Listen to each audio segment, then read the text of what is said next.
I don't know about you guys, but I was very keenly watching last week as the BBC were live streaming a combine progressing through a field like nothing you've ever seen for Farm 24.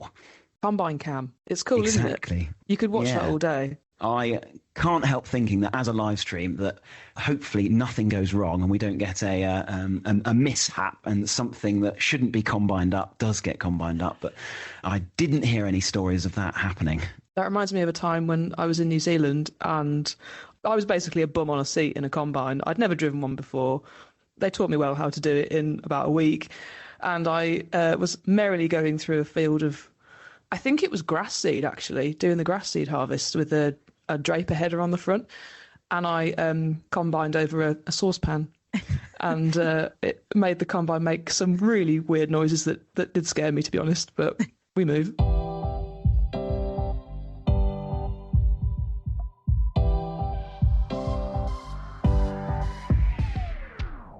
Hello, I'm Tom Spencer. I'm Hannah Clark.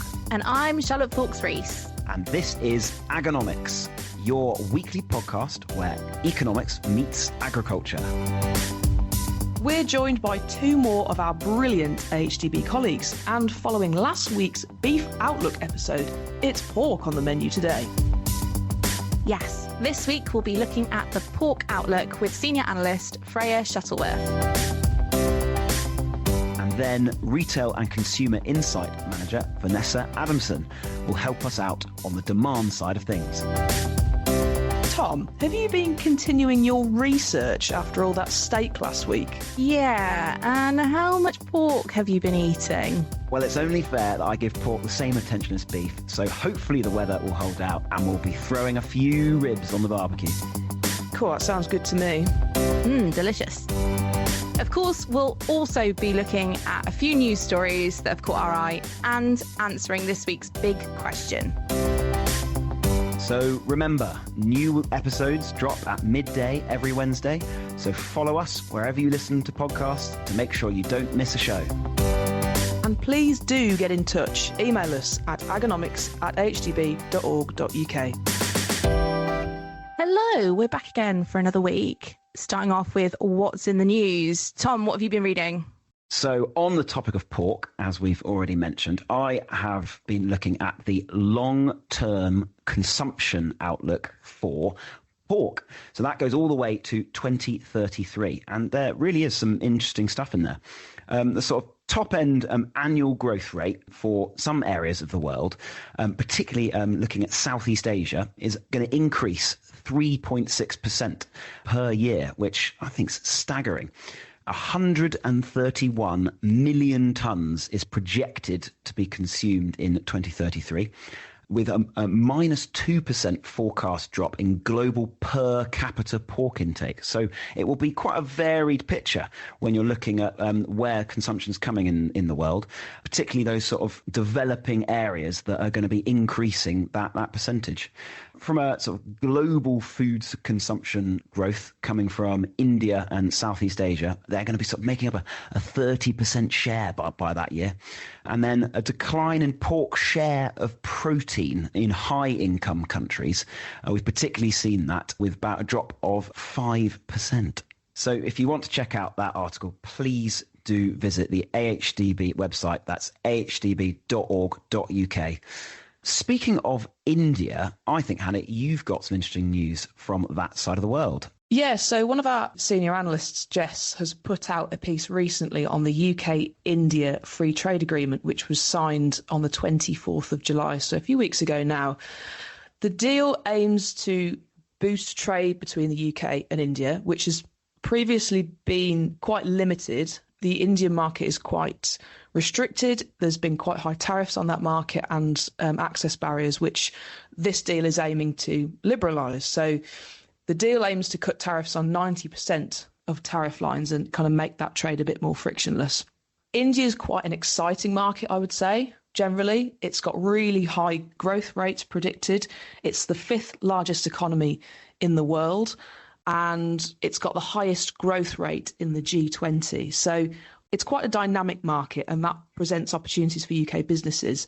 In terms of agri-food, I think the main wins are looking to be on things like alcohol, biscuits, salmon, and lamb as well is another key area of opportunity for us. But it's a little bit of a mixed bag in terms of other agri-foods. So beef is excluded because the Indian market is really strictly controlled on imports of beef due to religious and cultural reasons. And pork and dairy have been excluded as well from tariff concessions. And I think there's a bit of concern in the dairy industry at the moment as to how that trade has been liberalised. So Indian access into the UK has been liberalised, but the access from the UK into India hasn't really been changed. So there are still some risks, I would say, to that kind of dairy trade with high tariffs. But if you want to read more about that analysis, Jess has put an article online and we can link that into the show notes. Charlotte, what about you? Well, I'm going to throw a question straight back to everyone. What's your Greggs of choice? I'm quite partial to a cheese and bean melt. Are they still a thing? Oh, I don't know. I've heard of that. Although you do have to watch because the beans are normally like molten lava. I'm a steak bake man through and through, with a sausage roll on the side, of course. Producer Alice, what about you? Okay, well, confession time then, I guess. I don't think I have ever been inside a Greggs. Oh, Sorry. my goodness. You've Wow. never experienced getting the flakes of a No. sausage roll all over your car. Well, at least not a Greggs one. Yeah, no, we do have one where I live. It always seems quite popular, but I don't think I've ever actually visited. We could do a group outing if you like. Yeah, team road I'm a trip. sweet person, very much a pink jammy, love a pink jammy donut. But the reason I'm asking about Greggs is because I've recently seen on socials that Greggs are actually planning on targeting a slightly different demographic of consumers, with a lot of news and noise in the media around weight loss drugs, GLP-1s, which I'm sure most people have seen. Greggs are actually seeing this as an area which they can target.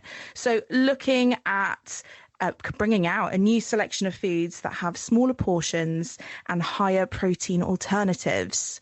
We've also seen that it's been said by Health Secretary Wes Streeting that if overweight Brits cut 200 calories out of their diet per day, then they could halve obesity. So that would be the equivalent of just dropping one bottle of fizzy drink out of your diet. So very interesting that Greggs are jumping onto this health bandwagon when, quite honestly, they wouldn't be a retailer I'd think about health with. So hopefully that means that the calorie intake of my flaky sausage roll in the car might be slightly lower, which is always good news.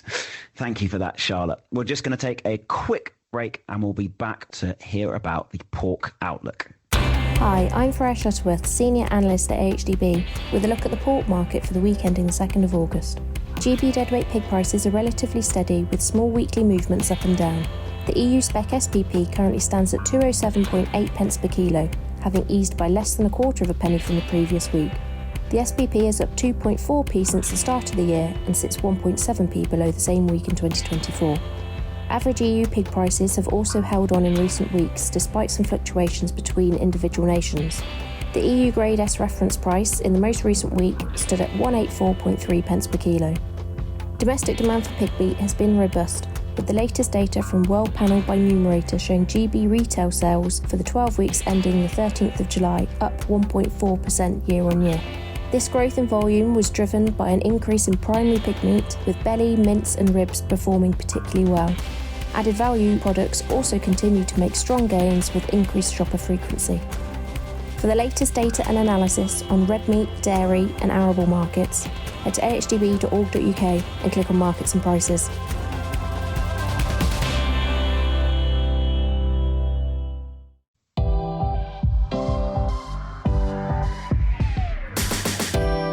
Welcome back, everyone. Now it's time to delve into the world of pork and forecasting. So get your crystal balls out. We're about to look into the future. We are joined by our senior analyst for the pork sector, Freya Shuttleworth. So, Freya, what was your crystal ball saying? You've just released your outlook for pork last week. What were you thinking was going to be happening? It's still a very positive picture overall for UK production. For 2025, we're looking at pig meat production totalling 988,000 tonnes, which would be an increase of 2.8% on 2024. This will predominantly be driven by an increase in clean pig numbers, which are expected to rise 2.3%, but also carcass weights. They've been increasing for the last 12 months or so, and they're looking to average about 90.5 kilograms. Interestingly, Freya, I know a couple of years ago when I first joined, there was a little bit of a backlog and there were some issues, and then it meant that there were a lot higher carcass weights coming through. How are they comparing to a couple of years ago then, if you're saying that they are back on the increase? So 2021, 2022, the industry was in a bit of crisis. Brexit didn't help that. Shortages of labour and obviously COVID as well, impacting staff with social distancing and illness. That meant that both processors and abattoirs were struggling with getting pigs moved. That resulted in pigs being on farm for longer, which inevitably meant that they got heavier weights. So we were looking at about, at the peak, 92 kilograms on carcass weights. They have since come down. So in 2023, we returned more to historic norms. So they were about just short of 90 kilos. In 2024, they then increased up to 90 kilos on average. And then the back end of 24 and the beginning of 25, we actually saw carcass weights creep back up to 91 kilos, but they have eased off in quarter two, mainly driven by the hot weather that we've had in the UK. Pigs do suffer a little bit from heat stress, so the prolonged hot weather that we've had has just meant that those finishing pigs haven't quite been getting up to the same weights that they were earlier in the year, but they're still historically high.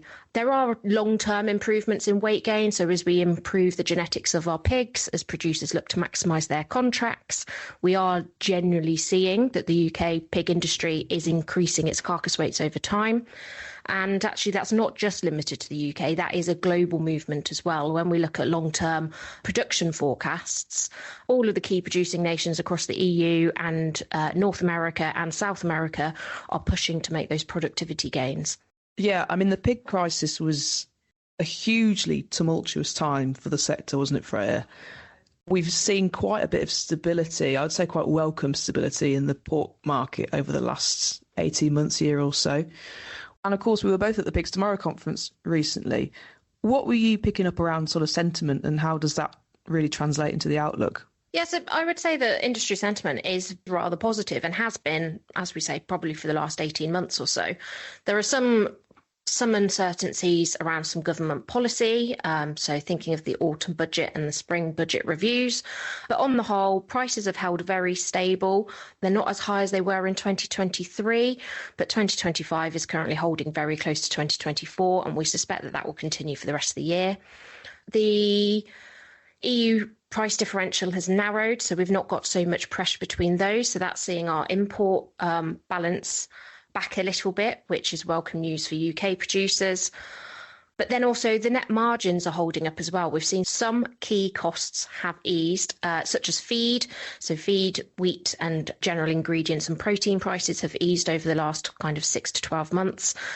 Yes, there has been some challenges. So we know that bedding materials with straw shortages, etc., have gone up, and the cost of labour has also increased. But when we average these out across our cost of production model, actually, it's not looking too bad. We've had our new quarter two data released, and that's actually seen our quarter two net margins higher than they were in quarter one. So it's definitely still a positive picture, which does encourage some investment long term. I was going to say, do you think that sort of environment is driving a bit of investment now? Yeah, we've definitely heard of investment. We know that the December England census survey showed that breeding pigs were up 3% in terms of numbers. So for the forecast, we have carried that through to June for the full UK picture. We do think that the number of the pigs in the UK will be higher this year than it has been, and that would have been caused by investment on farm, which will have been incentivised by these margins. One of our favourite topics on Agonomics, Freya, is, of course, trade. So what does the global picture look like? Yeah, so on trade, it's been a positive year so far anyway, for the UK. We've seen exports up around 5% year on year, and we're actually forecasting that to continue for the rest of the year. Most of that volume gain has been driven by China. They've been benefiting both on the muscle meat and on the offal front year on year. Some of that benefit we think is caused by the fallout between the US and the China. So with Trump's trade tariffs Try saying that 3 times. I know. There's a tongue twister. However, there are also some further opportunities. In the latest week, we've heard from government that 12 businesses across England and Northern Ireland have secured access to Mexico for both pork and offal products. So that is very welcome news as well. So on that relatively positive note, I think, from Freya's point of view, let's now move to what the consumer's thinking and feeling. Vanessa, what's the story for pork? Well, following the podcast last week on the beef prices, it's a good story for pork. We've revised our forecast from January, and using obviously the retail sales, food service sales and our consumer tracking studies, we're pleased to say that we've revised our forecast where we'd said we forecast it to be down 1% in 2025. We now believe that's going to actually increase by 1% this year. That's excellent news. It's nice to have a positive consumer demand story after we've had a couple of not so favourable outlooks, perhaps, for beef and lamb. So great news on that point. What do you think are some of the key reasons behind this? I think one of the key reasons is the rising beef prices. Pork is the most affordable red meat. So consumers, we're still in times of economic uncertainty, high inflation, and consumers are very much still watching what they spend on just, everyday essentials like food. And meat, as we know, is one of the most expensive items in the regular food shop. So this actually, if they still want to purchase meat, which obviously a lot of consumers still do, this is where pork is actually gaining. It has definitely picked up some volume from these rising beef prices. What are we seeing, Vanessa? Because obviously chicken is a really big competitor for pig meat and pork, isn't it, at retail for consumers? Yeah.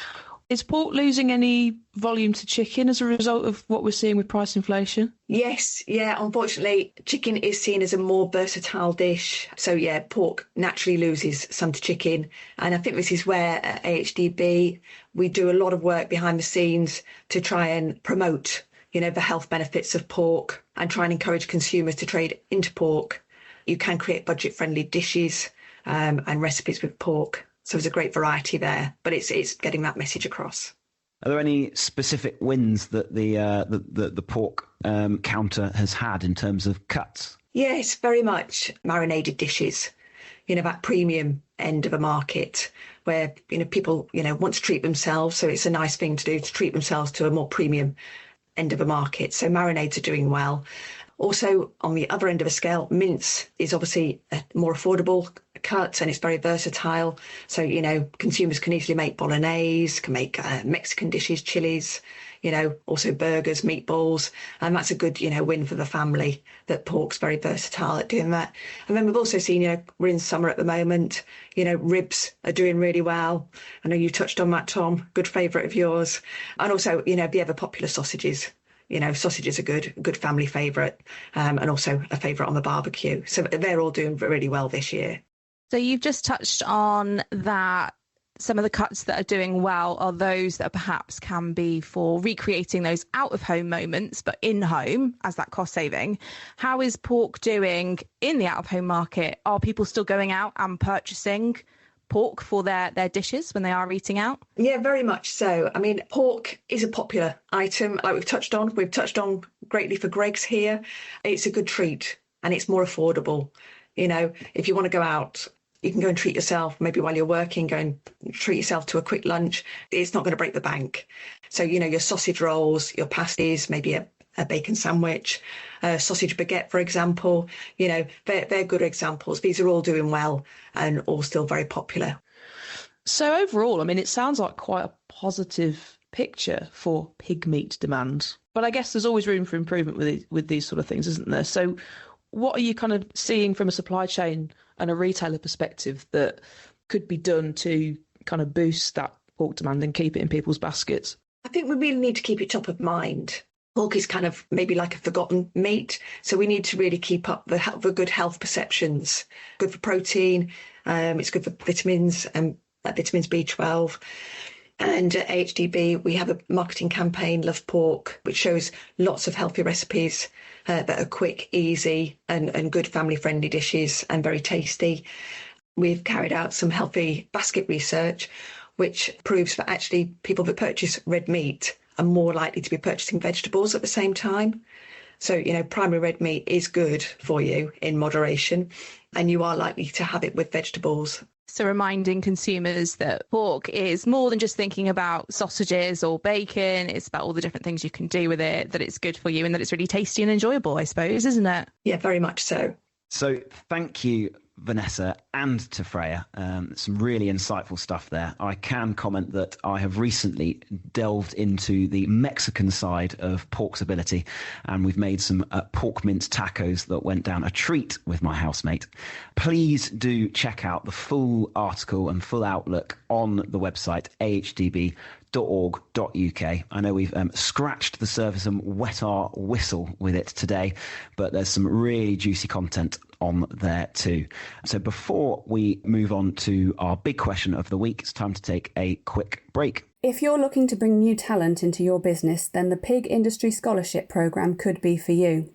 Known as PISP, the initiative developed by AHDB, the National Pig Association and Harper Adams University recruits highly qualified agriculture students into the pig industry and associated trade. It's a fantastic way for farm businesses to gain staff and help train the next generation by offering valuable hands-on 12-month work placements. The deadline to express your interest for the 2026-27 academic year is Monday the 2nd of September.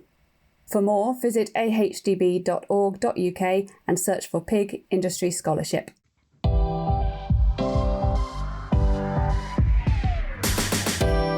Welcome back to the Agonomics podcast with me, Charlotte, Hannah and Tom. Remember, new episodes drop on a Wednesday, so make sure you're subscribed so you get the notification when they land. We've come to the part of the episode now where we get asked the big question that everyone wants to know. Producer Alice, what's it this week? How much does the public trust farmers, and does that impact their food choices? I think it's excellent that we actually had Vanessa on this episode of the pod. I'm going to go grab her real quick so she can help us answer this. One sec. Hi, thanks, Charlotte. You thought you were getting off it easy with just talking about pork outlook, but yeah. I know. This is a little surprise. Question for this week is all around British Farmers and Trust. And actually, we thought this would be a great one for you to come and help us answer, because within the Retail and Consumer Insights team that we're in, this is actually something that we look at, isn't it? Yes, it is. We do a trust study every year, and we've tracked this for the last 5 years. And I'm very, very pleased to say that consumer trust in farming is very high. It's risen over the last 4 years. And now 67% of consumers in our study tell us they have a positive impression of UK farming. And when we ask them, actually, how much do they trust them versus other professions, actually, again, this has been increasing year on year. 76% of respondents said they trusted British farmers. And this is only second behind doctors at 78%. And this was the highest versus all other elements of the food chain. So I think the answer is yes, then. The public does trust farmers. A resounding yes, I would say. I remember reading this article when it came out. Quite interested to see who was at the bottom end of the scale. Well, Tom, that is interesting because I was told not to mention them. So people have to go and read the article to find out for themselves. But yes. We'll gloss over that one quickly. So when we talk about farmer trust, or the trust that the consumer has for farmers, how does that potentially convert into sales at the supermarket, at the retail end of things, or potentially the food service? I think it's an interesting picture, isn't it, Vanessa? Because we've got here that British farmers are obviously very trusted. What they're producing is going to be very trusted. But we're also, and I'm going to say kind of still in a cost of living crisis. We had all thought we were coming out of it at the tail end of last year, hadn't we? But actually, it does seem to be rearing its head somewhat again with consumer confidence and their ability and their spending ability, really. And that is certainly having an impact on what they're buying, isn't it? Yes, supporting British farmers is very important to consumers, but at the end of the day, it is down to cost. It's very aspirational to support British farmers, but at the end of the day, consumers have to feed their families. They've only got so much money to spend. It comes down to providing meat within that meal at a cost they can afford. So while they would want to be buying British, actually in some instances it is going to be coming down to what they can afford to be putting in their baskets rather than actively seeking out that British origin, perhaps. Yes, I mean, if it was a case of products being the same price, sentiment would say that they would go for the British product. So when it comes to trust in farmers, and that being an important thing for the industry, something that's difficult to build, but once you've got there, sort of it's hard to break. What is it that consumers are seeing in farmers that actually aids that trust and has caused it to grow in our study over the past 5 years? Our research shows us that farmers come out above other food groups in the supply chain. They believe they're experts in what they do, that they care about their animals, and that they deliver on the promises, and also that they care about the planet. So these are all positive, in terms of sustainability, in terms of animal welfare. And I think it's something we should be proud of in this country, that our standards are so high, and that comes out in the research. One area where they were slightly lower on the scale was in terms of communication with consumers. So this is certainly something at AHDB we're working with in terms of open farms, working with our education team to get children onto farms. So it's all about, spreading that word. Farming is a big industry. It's really important to us in the UK, and it's about getting that message across. So not expecting farmers to go and stand on a supermarket aisle and shout about exactly how brilliant their products are, but actually having that support and that interest. So yeah, Farming 24 that we just had on, having the webcams, is things like Clarkson's Farms actually really important too. Anything that's getting awareness for that consumer about the brilliant work that British farmers do.